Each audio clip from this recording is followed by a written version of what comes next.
Hello everyone, I'm Blasberry Pie and welcome back to another amateur Five Nights at Freddy's review.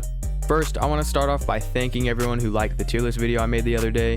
Y'all actually got the video to 10 likes. So here's the long awaited Five Nights at Freddy's 3 review. Enjoy. So to start off the first night, I had absolutely no idea how to play the game. Also, the phone guy sounds like Mordecai from Regular Show. Like the attraction opens in like a week, so we have to make sure everything works and nothing catches on fire.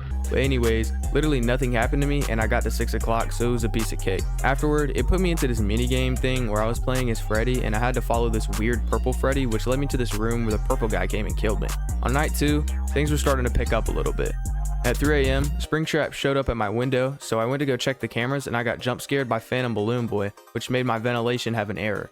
And when I went to go reboot it, I was killed by Springtrap.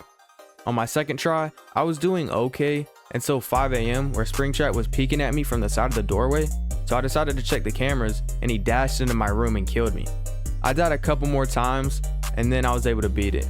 And it put me into this mini game again, but instead I was Bonnie. After I beat the first 2 nights having no idea how to play, I decided to look up how to do it. I looked it up on YouTube first, but didn't really have much luck with finding a tutorial, so I just watched some Corey Kenshin gameplay. And as much fun as it is to watch Corey Kenshin, he didn't really know how to play the game either. So I searched it up on Google and I found a link to this Reddit post which had an incredibly detailed and helpful comment that describes everything. So thank you so much, Silent Snoop. On night 3, Phantom Mangle made my audio devices have an error at 1 a.m. and then Phantom Freddy jump scared me at 2 a.m. which caused the vents to have an error. After I rebooted the ventilation, Springtrap was in the vents on cam 11, so I locked the vent so he couldn't get to me. At 3 a.m. I got jump scared by Phantom Balloon Boy again and Springtrap was in the vent, but made it through before I was able to seal it and he appeared in the window, so I played a noise on cam 2 which made him leave. Then at 4 a.m. he showed up in the vents on cam 15 and I sealed it on time this time. After that, it was super mellow and I finished the night, which led me to the same minigame again but as Chica. Instead of going straight to the room, I decided to explore a little bit and I found some code on the wall. Obviously, since I was recording, I went back on the footage and wrote all the code down and found out that you can actually type in this code into a tile on the wall in the office, which takes you to this minigame with Fredbear and Spring Bonnie. I didn't know what the goal of this minigame was, so I just walked until I found an exit. I failed night 4 12 times. From all the trial and error, I figured out that it's a pretty good idea to reboot stuff before it stops working, which actually works pretty well. The audio devices stop working after 3 uses and the vents and cameras stop working after you leave them without being rebooted for a few minutes. On my 13th and finally successful attempt on night 4, I was jump scared by Phantom Balloon Boy at 1 a.m. and Springtrap appeared in the vents on cam 14. Other than that, I was just juggling Springtrap between cam 9 and cam 10 with audio cues and I won. Then I played the same minigame but as Foxy. On my first try on night 5, I looked at cam 8 and the Phantom Puppet showed up just to scream at me and then I was double whammied by Balloon Boy and Springtrap, so I died.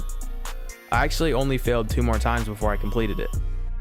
After you beat night 5, it puts you into the minigame again, but you play as one of the children's souls and you corner the purple guy in this arcade room. So he gets into the Springlock suit and then he bleeds out and dies.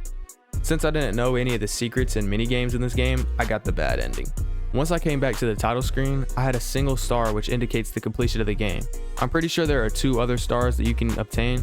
One of them is unlocked by playing the bonus night called Nightmare, and the other one is collected when you beat the game again but with all the secret minigames.